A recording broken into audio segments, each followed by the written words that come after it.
Hi friends, welcome to our channel my lifestyle and cooking. First time பார்க்குறீங்கன்னா subscribe பண்ணிவிட்டு பாருங்கள் friends. நம்ம இன்றைக்கி ராகி மாவு வச்சு ஒரு ரொம்பவே டேஸ்டியான ஹெல்த்தியான ஒரு அல்வா ரெசிபி தான் பார்க்க போகிறோம்.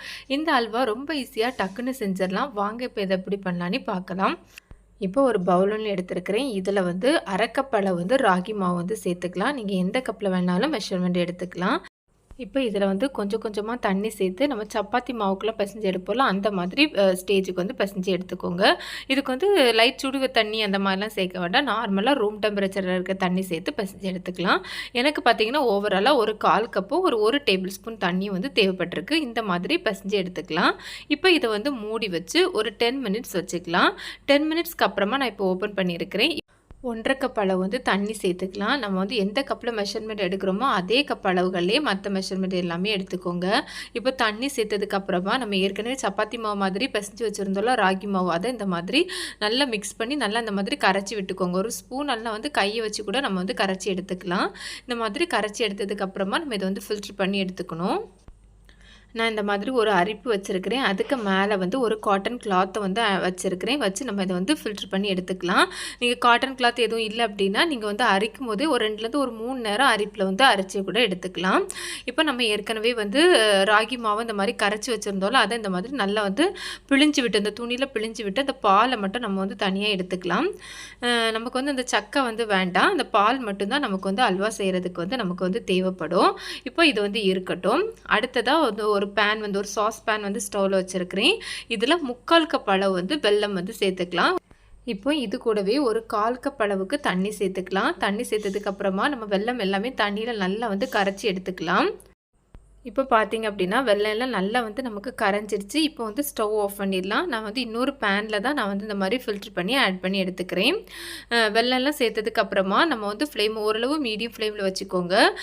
நல்லா இந்த மாதிரி கொதிக்க ஆரம்பிக்கட்டும். இந்த மாதிரி கொதிச்சதுக்கப்புறமா ஒரு கம்பி பதத்துக்கு நமக்கு வரணும். இந்த கன்சிஸ்டன்சி வந்ததும் நம்ம ஏற்கனவே ராகி பால் எடுத்து வச்சுருந்தோம்ல, அதை இதில் ஆட் பண்ணிக்கலாம். இப்போ இதை நம்ம ஓரளவு கைவிடாமல் மிக்ஸ் பண்ணிகிட்டே இருக்கலாம். சீக்கிரமாகவே இது நல்லா திக்னஸ் வர ஆரம்பிக்கும். இப்போ பார்த்திங்கன்னா தெரியும், ஓரளவு நமக்கு திக்காக ஆரம்பிச்சிருக்கு. இந்த ஸ்டேஜில் இதில் ஒரு டேபிள் ஸ்பூன் அளவு நம்ம நெய் சேர்த்துக்கலாம். நமக்கு நெய் கூட இதுக்கு அதிகமாக தேவைப்படாது. நெய் சேர்த்ததுக்கு அப்புறமா நல்லா மிக்ஸ் பண்ணிக்கோங்க. அந்த நெய் நல்லா அதோடு சேர்கிற மாதிரி நல்லா மிக்ஸ் பண்ணதுக்கு அப்புறமா தான் நெக்ஸ்ட் நம்ம நெய் அடுத்த ஸ்பூன் நெய் சேர்க்கணும். இப்போ நெக்ஸ்ட் ஒரு டேபிள் ஸ்பூன் நெய் சேர்த்துருக்கிறேன். இதையும் நல்லா மிக்ஸ் பண்ணி விட்டுக்கலாம். ஓவராலாக பார்த்திங்க அப்படின்னா நான் இந்த அல்வாவுக்கு 3 டேபிள் ஸ்பூன் நெய் சேர்த்துருக்கிறேன். இப்போ பார்த்திங்கன்னா தெரியும், அல்வா ஓரளவு நல்லா திக்காக ஆரம்பிச்சிருக்கு. இந்த ஸ்டேஜில் நம்ம இதில் கொஞ்சமாக பாதாம் நான் சின்னதாக கட் பண்ணி சேர்த்துருக்கிறேன். நீங்கள் இதுக்கு பதிலாக கேஷ்யூ கூட சேர்த்துக்கலாம். லைட்டாக நெய்யில் ஃப்ரை பண்ணிவிட்டு சேர்த்துக்கோங்க. அதுவும் ரொம்பவே நல்லாயிருக்கும். சேர்த்து நல்லா ஒருக்கா மிக்ஸ் பண்ணி விட்டுக்கலாம். இப்போ இது கூடவே வாசனைக்காக ஒரு 1/4 டீஸ்பூன் அளவு ஏலக்காய் பவுடர் சேர்த்துக்கலாம். அப்புறமா கொஞ்சமாக ஒரு 1/4 டீஸ்பூனோட கொஞ்சம் கம்மியாக வெள்ளரி விதை சேர்த்துருக்கிறேன். இது ஆப்ஷனல் தான், உங்கள்கிட்ட இருந்ததுன்னா சேர்த்துக்கோங்க. ஆனால் சேர்க்கும்போது நமக்கு சாப்பிடும்போது ரொம்ப நல்லாயிருக்கும் அல்வா. இப்போ பார்த்திங்கன்னா தெரியும், நல்லா நமக்கு பேன்லேருந்து விட்டு வந்திருக்கு. ஓவராலாக பார்த்திங்கன்னா இந்த அல்வா செய்கிறதுக்கு ஒரு 15 மினிட்ஸ் 10 to 15 மினிட்ஸ் கிட்ட ஆகும். ஃப்ளேம் பார்த்திங்கன்னா மீடியம் ஃப்ளேமில் வச்சு செஞ்சுக்கோங்க. பார்த்திங்கன்னா சூப்பராக நமக்கு அல்வா ரெடி ஆகிடுச்சு. இப்போ நம்ம இதை ஒரு பிளேட்டுக்கு மாற்றிடலாம். இந்த அல்வா நம்ம ராகி மாவில் செஞ்ச மாதிரியே இருக்காது. அந்த அளவு சூப்பரான ஒரு டேஸ்ட்டாக இருக்கும். ரொம்ப ஒரு ஹெல்த்தியான ஒரு ஸ்வீட்டு. வெறும் அரை கப் ராகி மாவு இருந்தாலே போதும், டக்குன்னு இந்த ஸ்வீட் செஞ்சிடலாம்.